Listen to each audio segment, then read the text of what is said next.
Well, the mind boggles. A surprise at the weigh-in. I guess you all got to find out on Friday.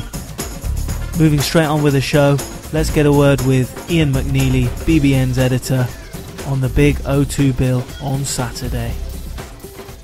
Okay, so I'm here with our editor, Ian McNeilly. Ian, how do you think the big fight's going to go on Saturday? Well, as usual, when it gets closer to fight time, you weigh up even more options. I've been firmly of the belief that it will be David Haye's night, but as it gets close, I've been thinking, as usual, am I wrong? Is there a way that Enzo can win?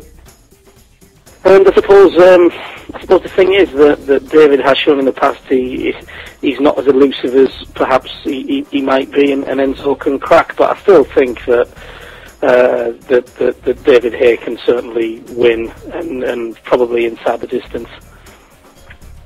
And how much do you think Enzo has improved over the last couple of years with Enzo Calzaghe as his trainer? He's improved immeasurably. I mean, the punching power was natural, but he doesn't really take the risks that he used to, or be as sloppy as he used to. He's got a completely different mindset. I mean, one thing to say about Enzo is he's incredibly fit. He does have the mindset of a champion now, and technically he's improved out of all recognition, really. So that does even the fight up in my eyes. But I still think he's got a little way to go before he gets on Haye's level. But he's got the thing that you need in boxing, the equaliser, and it makes it very interesting. And of course, this fight was made at cruiserweight, despite camp David Haye saying that he'd already had his time at cruiser. How much of a factor is the weight going to play then? I mean, I spoke to Adam and David a couple of times, and I remember when I interviewed David before the Mormec fight, when it had been delayed, and you could just hear the pain in his voice, when he thought, I'm going to have to take off 30, it was 30 pounds, and, he said to me, well, if you had to, you could take off 2 stone. I went, well, yeah, but I've got more than 2 stone to take off, you haven't. But, I mean, one thing about agreeing the fight shortly after the Mormec fight is that he has not gone back up in weight significantly, and he's just been maintaining his weight, I would have thought, rather than going up and coming back down, which is a lot more difficult. So I think he'll have done the weight reasonably well, and everyone knows who looks at David when he walks around considerably over the cruiserweight limit. They just can't believe how he ever gets down to 14-4, really. And let's take a look at some of the banter that inevitably goes before a big fight. David Haye, I'll finish Enzo in 1, and then Enzo Calzaghe, Maccarinelli's trainer, saying, I'll ruin David Haye's career. The normal stuff, Ian? Yeah, the normal stuff. I mean, Enzo Calzaghe's become a lot more verbose since he's had even more success than he had with Joe. Now, it's all good banter. What normally happens is that it's all completely irrelevant. David might finish him in the first. I doubt very much he'll be looking to. And even if Enzo Maccarinelli knocked David Haye's spark out, it certainly wouldn't end David's career. So, usual banter, usual broadsides, and I mean, it all contributes to the atmosphere of a really big fight, which is what this genuinely is, I think. And on the subject of banter before a fight, it's been reported today that people associated with Enzo Maccarinelli think that David Haye's paranoid, and Adam Booth's paranoid, that they've been moving camps in Miami to stop people spying on them. What do you reckon?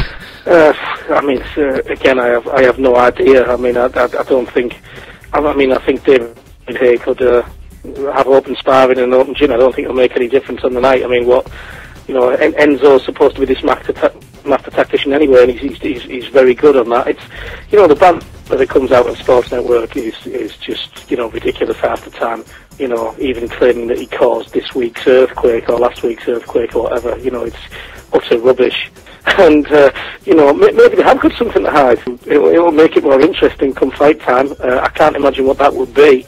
I don't think you need a particularly incredible plan to fight Enzo Maccarinelli. You've just not got to get caught hard, And yeah, you've got to have something up your own sleeve. You know, don't worry about others. That's what I'd said. I'm sure Adam and then Enzo both think the same. And I've just come off the phone from Adam. He's promised us a surprise at the weigh-in. He says he can't believe everyone has fallen for it. That was it in regard to a question with the weight. What could he be talking about? Well, if that's the case, I mean, I can't imagine what it would be. I mean, if David comes in at some, you know, ridiculous 13 stone 12, then maybe we are all mugs. You know, he's had a long time, as I said, they made him on, you know, 14 for a long time ago, and maybe he has trimmed down, so he's going to be using speed rather than bulk. But, you know, we shall see. Again, Adam is very good with the media, and he's good at reacting to what other people have said. So if he thinks that people are trying to get one up on him, he might have something in store for them. You know, maybe Adam's going to buy everyone a drink at the weigh-in. You know, that might be the surprise. You know, you never know. What do you think? The chief support then, we've got Johansson and Mitchell. It was put off once. How do you see that one? Carl Johansson, if I lose any more money on that lad, you know, I'm going to have to downsize my house. The amount of times I've been told that Carl Johansson is finished, he looks rubbish, he's been no good. And the one time I didn't listen to him was when Kira Kozigan banged him out. Because, you know, the stories of Carl's training aren't great. He's with you know, he's supposed to be getting trained by Frank Maloney. Obviously that isn't happening on a regular basis. And the guy, I think it's called Martin Williams, who's training him again. You know, with all the best will in the world, I don't think he's the best trainer. Carl left the Ingles. That's almost always a bad move. Yeah, he still seems to be doing the business at a certain level. Mitchell managed very well, managed incredibly well, as usual, with young up-and-coming prospects from his stable. So he's got things to prove. And I really do think that's a pick and fight. If Mitchell boxes very nicely, I can see him winning on points. If Carl's in the mood, I can see him, you know, going to the body, working to the head, and taking Mitchell places he's never been before. Another incredibly interesting fight. Really looking forward to it. And anything else you're looking forward to on Saturday's card? I mean, not a huge amount really. I mean, I've been focusing like most people on the main event. Paul Smith's out again. I think Paul Smith is a class act. He's taking things very carefully, and he's fighting for the English title, which I think he's well beyond that. And Suleiman Mbaye is, I don't know who he's fighting. We've got right down to this TBA. Strange one that. Obviously Frank Warren got him involved because he thought he was going to be a chip in getting to Hatton. And Sheffield's favourite American lunatic Pat Maxwell on the undercard. That'll be good at middleweight, whatever.